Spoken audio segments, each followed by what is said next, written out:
this morning. I pledge allegiance to the flag of the United States of America and to the republic for which it stands, one nation, under God, indivisible, with liberty and justice for all.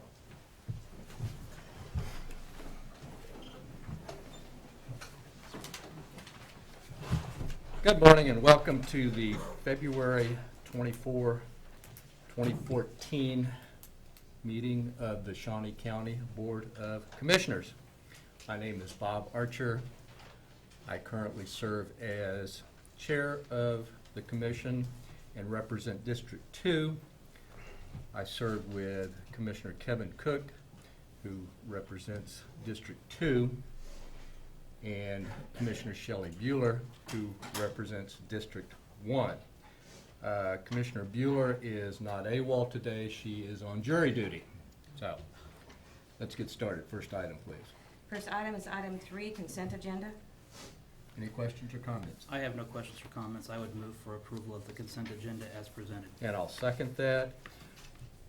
Motion made to approve the consent agenda by Commissioner Cook, seconded by Commissioner Archer. All in favor say aye, opposed say no. Motion carries 2-0. Next item, please.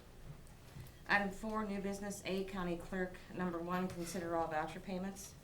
Mr. Chairman, this morning we have vouchers totaling $1,152,487. I've reviewed the vouchers. I have no questions. I would move for their approval.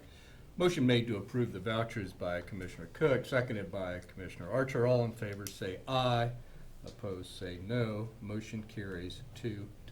Next item, please. Item A2, consider correction orders. I'll make a motion to approve the correction orders as presented. Second. Motion made by Commissioner Archer, seconded by Commissioner Cook. All in favor say aye, opposed say no. Motion carries 2-0. Next item, please. Item A3, consider approval of resolution number 2014-14, authorizing the county clerk to cancel and reissue a check to Kansas Land Tire, Topeka, in the amount of $246.19. And Commissioners, this, again, just a check that was lost in the mail. They did not receive it, and we had a little bit of time getting the $10 fee, because that's, people sometimes don't like to pay it, but they did. You approve it, and we will reissue the check. I would move for the canceling and reissuing of the check. Motion made to approve by Commissioner Cook, seconded by Commissioner Archer. All in favor say aye, opposed say no. Motion carries 2-0. Next item, please. Item A4, consider release of surety for Main Sewer District number 82, lateral number 1, Main Sewer District number 92, lateral number 2, and Timber Ridge Subdivision Street Benefit District Phase 2. And Commissioners, this was started through a check, or through a letter that came from Mr. Tom Flanagan, Deputy Director of Public Works, indicating that one of the requirements under the resolution determining, let's see, the resolution number is 93-136. That sets the requirements for the financial surety when the county finances streets and sewers. And he said that it did meet the requirements for one of them, and thus he is recommending that the release be approved. I'll make a motion to approve the release of the surety. Second. Motion made by Commissioner Archer, seconded by Commissioner Cook. All in favor say aye, opposed say no. Motion carries 2-0. Next item, please. Thank you. Item B, County Treasurer. Number 1, consider approval of resolution number 2014-15, authorizing the County Treasurer to cancel and reissue a check to Dion or Sandra Quintana in the amount of $65.62. Good morning, Commissioners. Good morning. Certainly hope you didn't hang him, whoever it was. I have a 20-minute break, so I figured, since they print our attendance on the front page of the paper, I didn't want to miss this meeting. That is correct. Sorry to interrupt. And they put that you're on jury duty way down I at the know, end of the story. Let the record reflect that Commissioner Bueller is on a 20-minute break and has attended the meeting. Good morning, Commissioners. Larry Moss, Shawnee County Treasurer. This is a resolution to cancel and reissue a check. It's a motor vehicle check. It was never received. It's never been cashed, and we've put stop payment on it. I would so move for reissuance of the check, or I guess canceling of the check And reissue. and reissue. Motion made to cancel and reissue by Commissioner Cook and seconded by Commissioner Bueller. All in favor say aye, opposed say no. Motion carries 3-0. Next item, please. Item B2, consider approval of request to waive the $10 check replacement fee requested by Sandra Quintana. They're asking for a $10 fee to be waived because they never received the check. Questions or comments? I have no move approval. Second? Motion made to approve by Commissioner Bueller and seconded by Commissioner Cook. All in favor say aye, opposed say no. Motion carries 3-0. Next item, please. Thank you. Item C, County Counselor, number 1, report on the judicial tax foreclosure proceedings sales results in case number 13-C-173. Good morning, Commissioners. Rich Eckert, Shawnee County Counselor.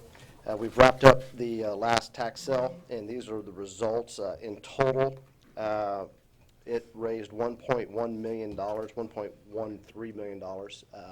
From start to finish, and from start, that doesn't mean the start of the lawsuit. It means when we send out demand letters. That's how we start tracking this. So we get a majority of the money well before the tax sale. As you can see, we only got 20% of that process, or of the proceeds at the tax sale. The vast majority of that was raised by our pre-tax sale activity. So if any questions, I'd be glad to ask you. I have to thank my staff for this.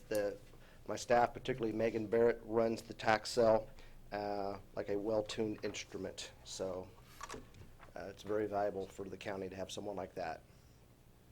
Other questions or comments? Mr. Chairman. Yes, Commissioner Cook. Mr. Record, I know that I get asked on a regular basis, and I know that the paper's reported on it before, but just for the sake of going over it, a question that gets asked is, why don't we have tax sales more frequently? Why do we let tax amounts go out so long before a tax foreclosure begins?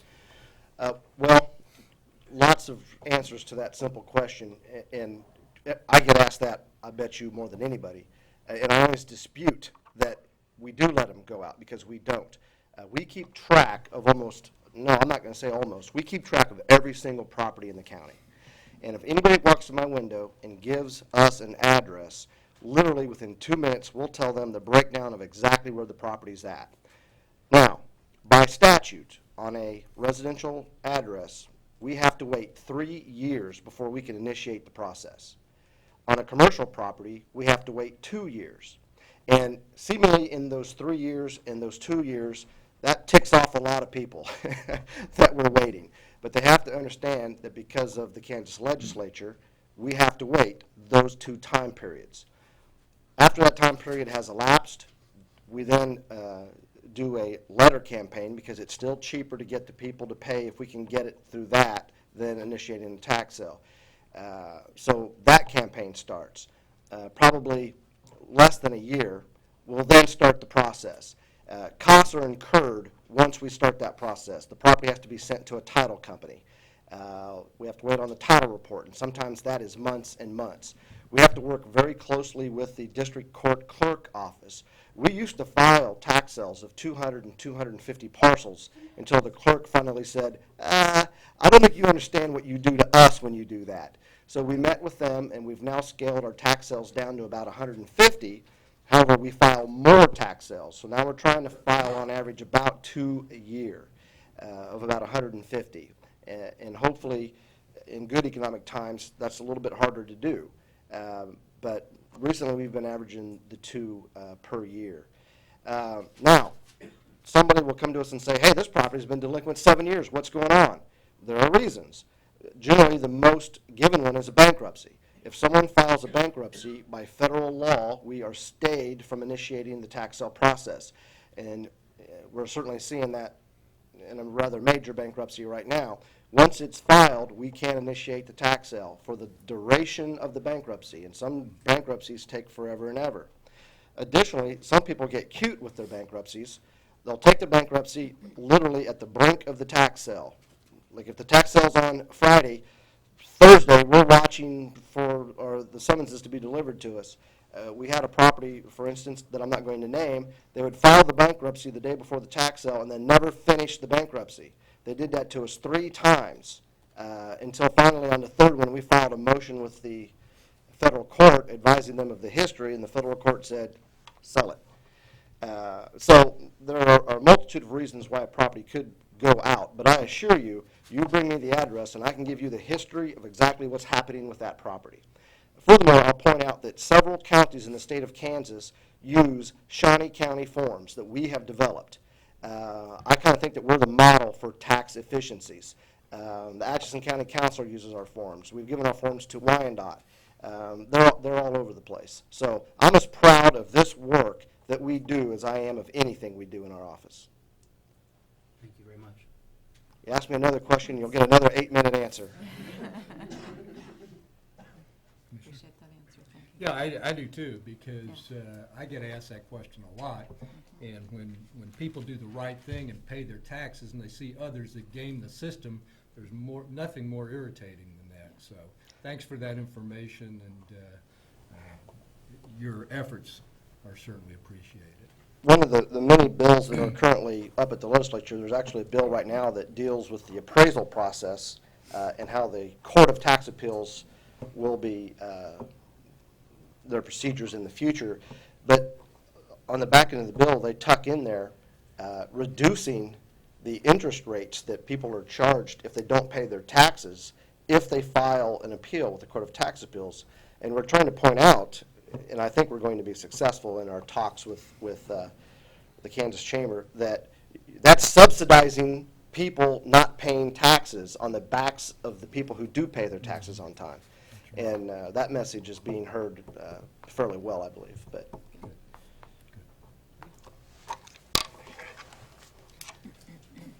Next item, please. Item 5, Administrative Communications.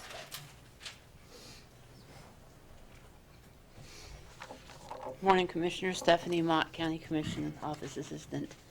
Our Project Topeka auction has started and runs through noon on Friday. We have already raised $374. The food sculpture contest today at noon is the deadline to register a team's food sculpture, and judging will take place on Thursday, February 27th at 11 a.m. This year's judges will be Tom Hagan and Natalie Davis from Kansas First News, as well as a representative from Project Topeka. Also, the Public Works raffles, there's 2 raffles. One is a night on the town raffle, which includes one night at the Capitol Plaza Hotel, $25 gift certificate to Red Robin, and a certificate for 2 to Hollywood Theaters, as well as the raffle for membership in Colina's, Colleen Black's Cookie of the Every Other Month Club, which will have 2 winners. Raffle ends on Friday at 4 o'clock, with drawing to take place at the March 10th Commission meeting. And finally, the Ugly Tie, Ugly Scarf contest has Allison Lejos extending her lead over Becky Niosi, 75-33 in the women's division. Election Commissioner Andrew Howes clinging to the lead in the men's division with 30 votes. Pat Oblander is making a move and is now in second place with 25 votes. Rich Eckert and Dave Stearns are tied with 15 votes each. That contest has raised $253 so far. Donations will be accepted through 5 p.m. on Thursday, and the winners will be wearing their trophies at the March 3rd and March 10th Commission meetings. Thank you. Thank you,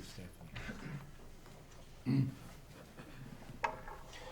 Good morning, Commissioners. John Knight, Parks and Recreation. Not to be outdone by Rich Eckert bragging about his staff, I want to take the opportunity to brag about some of our staff as well. I have John Bell, who's in charge of, basically he runs the Old Prairie Town, all of the big events that take place over there. But he also helps with the Gage Park operations in the summertime, running the mini train, the carousel, all of the coordinating the special events that go on there as well. This past Thursday, we had John held their volunteer awards night, where they pass out awards and recognize the volunteers. It's a tremendous event, but the PowerPoint that he put on that evening was a excellent PowerPoint, gave an overview of the Old Prairie Town, and after speaking with Commissioner Cook, we thought that this would be a very good opportunity for him to present some of that down here so that the County Commission knows what's going on. With that, I'll turn this over to John Bell.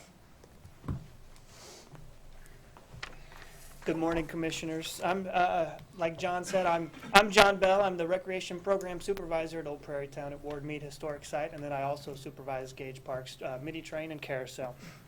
Every year at Old Prairie Town, we have a volunteer meeting award and ceremony reception.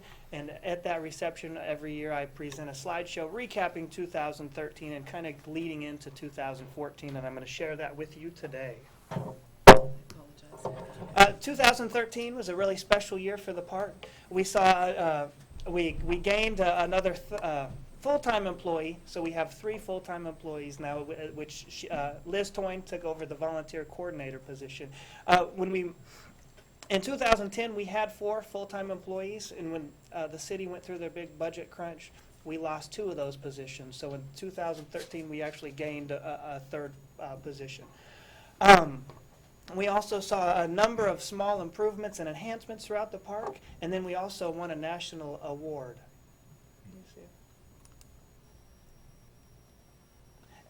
The National Association of County Parks and Recreation Officials, we won the 2013 award for Historical Culture Facility Award, and it was to recognize a unique facility development dedicated to historical or cultural preservation using programs and or interpretation. So a group in Texas, this year's meeting was in Texas. We submitted the nomination, filled out the forms, and it's pretty neat to know that somebody in Texas read what we do. They more than likely they've never been to Old Prairie Town. They saw what we did, and they liked it, and they actually gave us the award. So it was a pretty special year in regards to that. And every year we always recap the events that we have at Old Prairie Town. We have 6 big events throughout the year. The first event in 2013 was Tulip Time.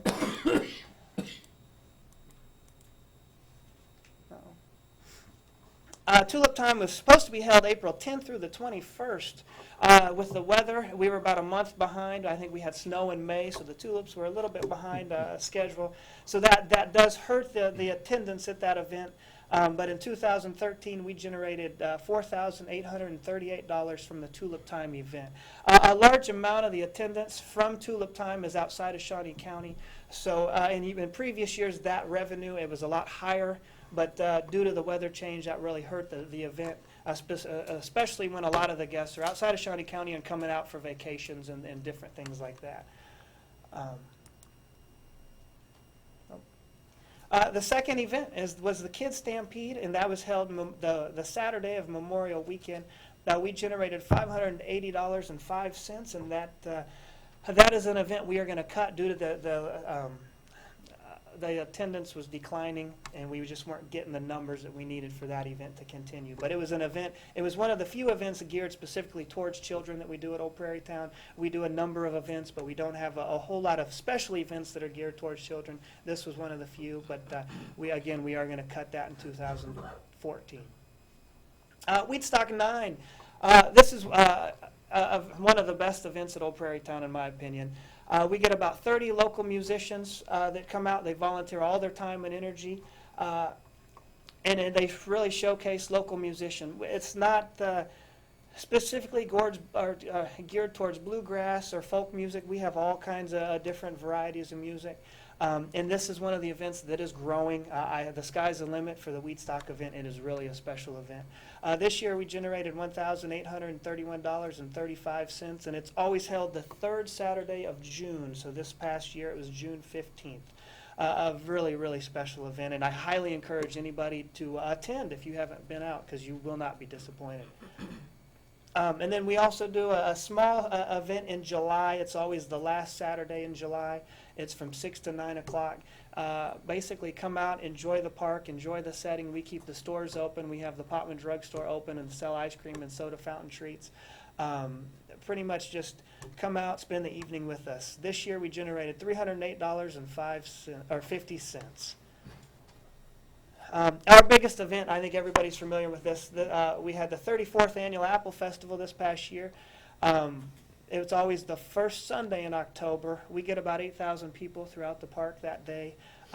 It is really a massive undertaking. This year we generated $27,359.15. Apple Festival is by far the biggest and best event that we do. The thing that makes Apple Festival special is we try to stay time period appropriate with everything that we do. All the music, the entertainment, and this is a massive undertaking not only for the staff but the volunteers. We use about 300 volunteers that day. A lot of The musicians, the entertainers, they're all volunteering too for the most part. We get about 50 arts and crafts vendors that are all throughout the gardens, and it's just really a special event. And hopefully everybody in this room has been, and if not, I really hope that you guys come for 2014. It'll be the 35th annual Apple Festival, and from my knowledge, this is one of the longest, if not the longest, special event in Northeast Kansas. I don't know many more that have been around for 34 years. And then the last event that we do, the last special event that we do every year is a Holiday Happenings event. It's always held the first Friday and Saturday, the first 2 Fridays and Saturdays of December. It's a dinner, and it's kind of leading into the Christmas season. Everybody they come out 72 people per night. All 4 nights are typically sold out. We eat, and then everybody's released into the Prairie Village, and we have activities throughout the park. So it's really a special event. If you know of anybody that has been, they typically love it. It is one of the most unique and special events that we do. This year we generated $8,610 for that. And again, we do a waiting list because typically all 72 spots are taken all 4 nights. And then I also share the accounts with our volunteers, the account balances. We have 4 big accounts. The Prairie Crossings account, it currently sits at $36,574.79. That account, if we get donations, if people come in and say, here's $100, that money goes into the Prairie Crossings account. And then Anna's Place sits at $476.55. The volunteer account sits at $109,783.80. The money that is generated into that account is from Apple Festival, all the special events. When we merged with the county in 2012, we were down to about $25,000 in that account, and so we're currently at $109,000 and some change. So that account is growing drastically, and that is a good thing, because if we want to build in new projects, that money will be used from that account.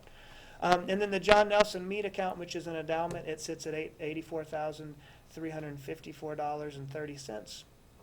And then we also have the sponsor a bed account. We sell our flower beds for the growing season. So typically April 15th through the middle of October, we sell those. It's a $100 donation, and your sign, we put a sign up, a plaque with the name, and that stays for the growing season. So that sits at $5,145.82. We did have a big donation this year. One of the Ward Mead descendants, Evelyn Mead, she passed away early last year, so that money went into the Prairie Crossings account, so that's why it sits at the $36,000. We had a number of small projects that took place in 2013. We had the boys' bedroom repaired and painted in the museum.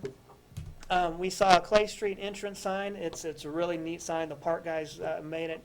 You walk under it as you're going in through the Clay Street entrance. It kind of brings that together and kind of is our official entrance now. Really neat addition. We had additional brick walk, trying to keep up with the ADA accessibility. That's always a struggle with them when we're a historic site, but we're moving in the right direction. We had a sleigh and a wagon restored. Those are very popular photo opportunities, so we got those up to par, and they look great. We had the Preston Hale room. We got it repainted, and we had new carpet, so that room looks good. We have a lot of rentals, a lot of wedding receptions, a lot of dinners out of that room, so it's important to keep that room up to par. We also had new storm windows put on the depot, along with a number of small repairs and fresh paint, and that was actually done by most of our volunteers. We had 3 or 4 railroad volunteers that came in, and they did a lot of that work. And then we also had donation boxes installed. We had 2 of those put in, one off the Clay Street entrance and then one leading into the garden. So we're not open at 8 o'clock every day, but the park is, so this is an opportunity for if somebody's in from out of town or local citizens want to make a small donation to the park, this is an opportunity for them to do so. Every year we see about 85,000 guests that visit the park. This is an estimate. There's really no way to get an exact total with that. We do offer guided tours every day, and when they participate in a guided tour, we encourage them to sign our guest book, and some of them do, and the numbers, these numbers are from the guest book. In 2013, we had 2,040 walk-in tours. Out of that number, 1,364 were from Kansas. 577 were from 42 other states. The top 5 states, we had 98 from Missouri, 55 from California, 33 from Texas, 22 from Pennsylvania, and 24 from Illinois. It's neat to know that we get visitors from all over the United States to visit Old Prairie Town. In addition to that, we had 99 from 30 other countries. The top 5 countries were Germany, Canada, Brazil, England, and Italy. And please keep in mind that typically only one person from each party signs the guest book, so these numbers are higher. This is just off of the guest book. A lot of people question, how do you get the word out? How do you inform the people in Shawnee County and outside of Shawnee County to come to visit Old Prairie Town? We do a lot of TV ads on WIBW. We also have ads on MyTV. We use the Kansas Visitors Guide that is distributed all over the state of Kansas. We use Capital Journal, the Osage Herald Chronicle. We also do an in-house Prairie Sons newsletter. Facebook is the kind of the new thing that we've been doing. If I post the wheat stock poster, for example, I put it out there on our Facebook page, and I checked it a couple weeks later, and we had I think 3,200 hits off of that. So that is kind of the wave of the future. It's free, which is even better. So that is something we're relying on more and more as we move forward. And then again, the Parks and Recreation catalog we utilize, and then City 4. And then we also have a number of rack cards, brochures, flyers, and a lot of other ways that we promote that I did not list. And if you guys have questions, please feel free to interrupt as we go. We do a lot of school tours, especially the springtime of the year. In 2013, we saw over 1,000 school children tour the park. The highest number is in the month of May. We'll get anywhere from 25 to even 30 that month, so 2 or 3 a day is not very uncommon for us. It is neat to get the seed planted for the children, and they grow up, and then they want to come back and bring their children. So that is always a good thing to get the school groups out. Weddings, kind of our bread and butter in the summertime. In 2012, we had 27. 2013, we had 25. So we are one of the more popular locations, us, Lake Shawnee, Gage Park, in regards to having a wedding. So we stay pretty busy with that. In 2013, the volunteer hours. We have 2 volunteer sign-in books located in the park. Not everybody that volunteers for Old Prairie Towns, a lot of times they do not sign the book, but these are the numbers that we have off of that book. We had 1,907 hours and 1/2 hour logged. In 2012, the estimated value of a volunteer per hour was $22.14. So if you break that down, we're looking at $42,232.05. Again, this is probably half of the number that we actually have of volunteer hours. I encourage all the volunteers to sign in, but a lot of them don't want to mess with it. They're in and out. Everything that we do at Old Prairie Town relies on volunteers. We have the best volunteer base that an organization could ask for. And an example would be when we had the 13 inches of snow, we had a gentleman come out with a snow shovel wanting to shovel the walks. Not many organizations have that dedication. The volunteers are excellent, and we're always looking for more volunteers as we move forward and progress. It is vital for us to gain more volunteers because we can only do as much as our volunteers allow us to do. 2014, we're moving forward. The analogy that I used on last week at our volunteer dinner. It's kind of like buying a boat. We got it painted, we got it fixed. Now it's time to set sail, and we need to start showing some progression in bigger ways than just getting paint, small signs, stuff like that. Maybe we get new buildings. It's been a number of years since we've had new buildings. And we've started the year off with a bang. Our hearth meals are one of our more popular winter events, and just to compare, in 2012 or 2013, we had 3 in the month of January and February. 2014, we've already had 8, and we've had a cookies in the cabin event as well that takes place in the cabin. So our numbers are up so far. Our weddings are starting to pick up. So as comparing 2013 to 2014, we are off to a better start.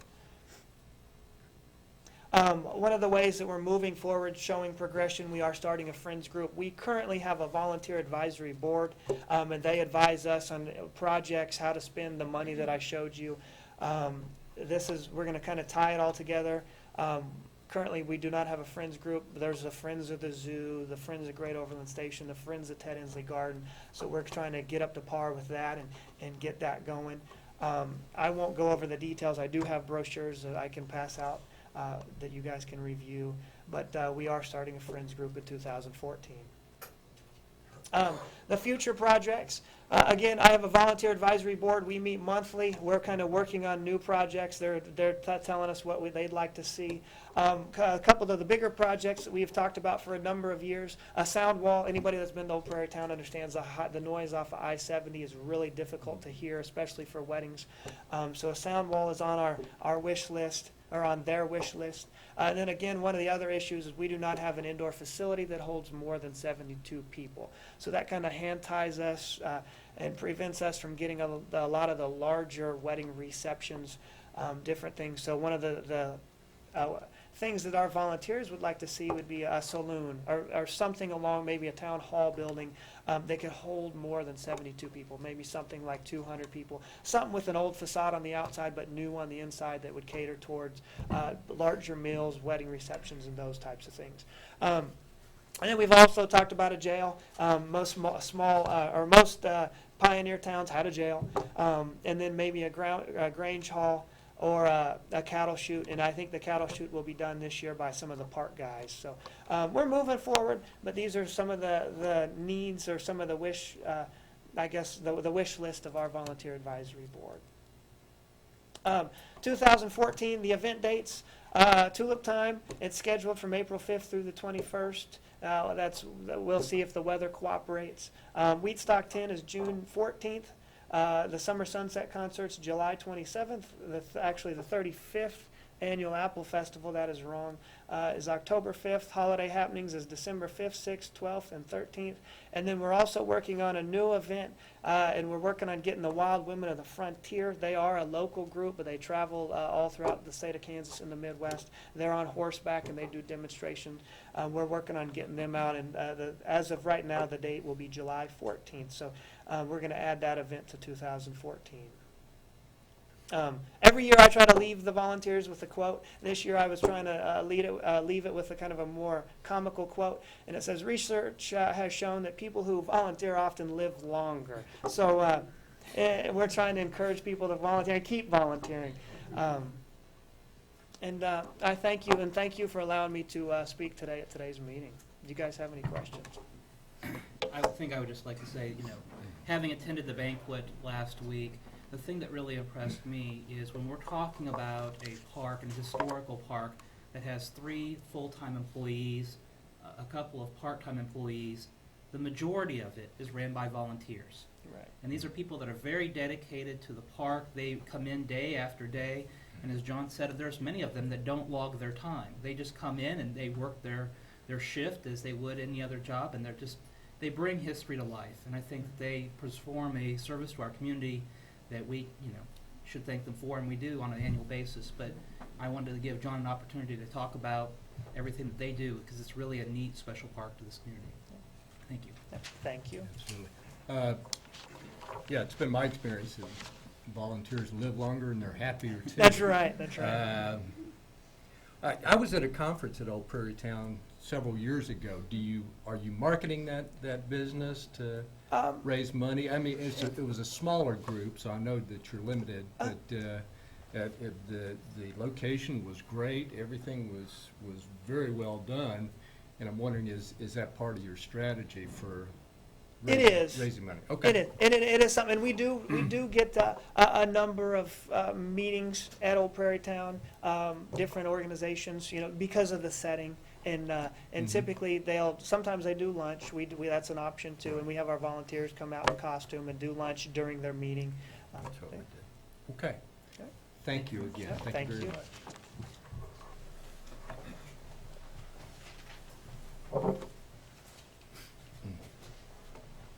Good morning, Commissioners. Tom Block, Public Works and Solid Waste. I just wanted to give you a little heads up on a couple of projects that will be commencing a week from today on March 3rd. We have 2 road infrastructure projects. The second phase of the Southeast 45th Street project, which will be from Southeast Adams to Southeast California, will begin, as I mentioned, next week on March 3rd. The completion date is scheduled for November 21st. We're going to be widening that current 2-lane road to 5 lanes and construct a new roundabout at the intersection of 45th and California, which is currently a 4-way stop. Then also on March 3rd, we're going to be starting the Northwest 46th Street project between Rochester Road and Topeka Boulevard. We are going to widen that road to 3 lanes, and we're going to have a roundabout at each intersection, which currently at Rochester it's a 4-way stop, and at Topeka Boulevard it is a signalized intersection. And that one is scheduled to be completed by November 14th. Thank you, Tom.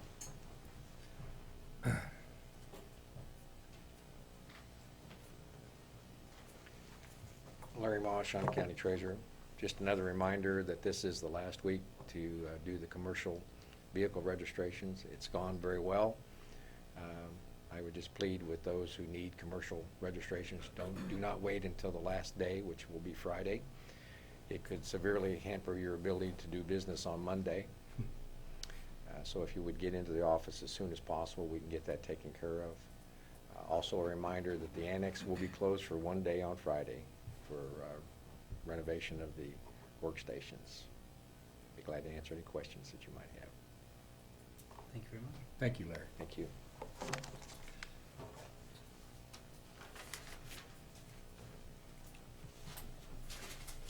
Morning, Commissioners. Mark Hickson, County Appraiser.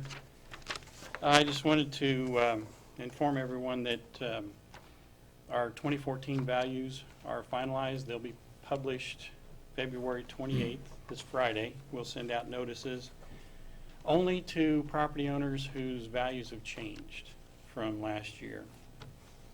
This year that'll be around 18,300 changes, 7,100 reductions, and 11,200 increases. A large percentage of those are agricultural properties.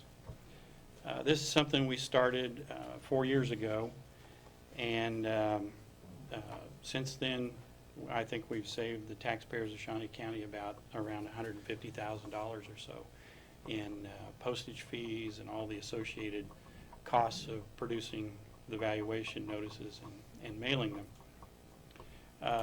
By the way, Sedgwick County started it last year, and Wyandotte, the county formerly known as Wyandotte, is starting them this year. So it's catching on, and I think it is,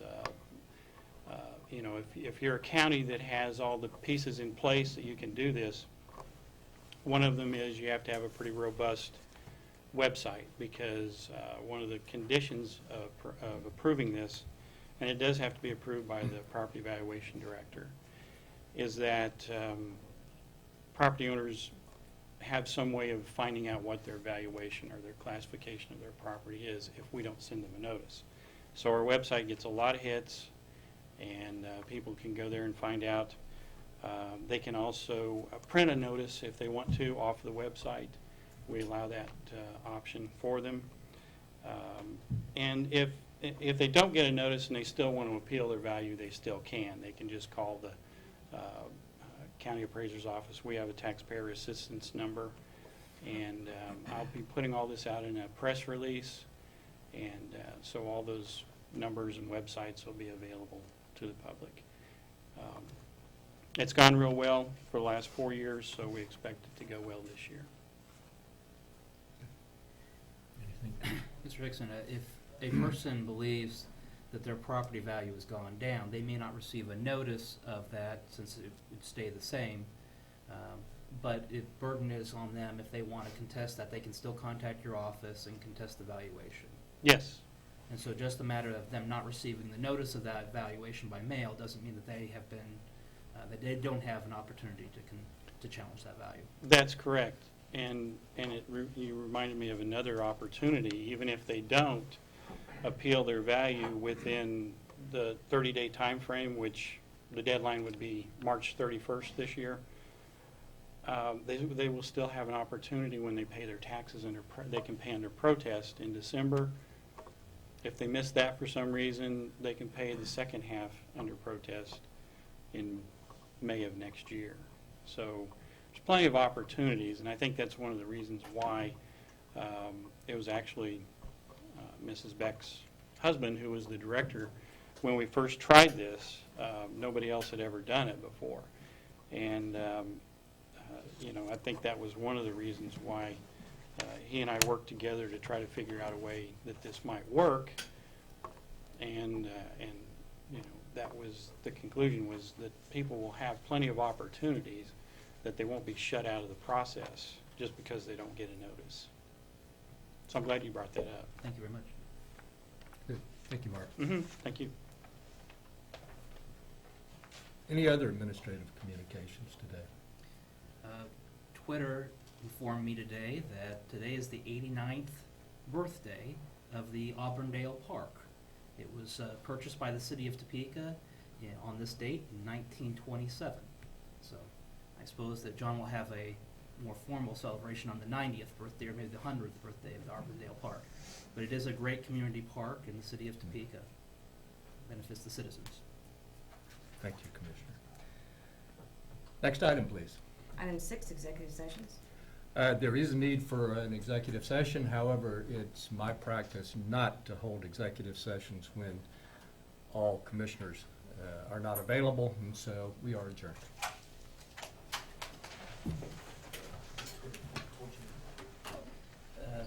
The day in history.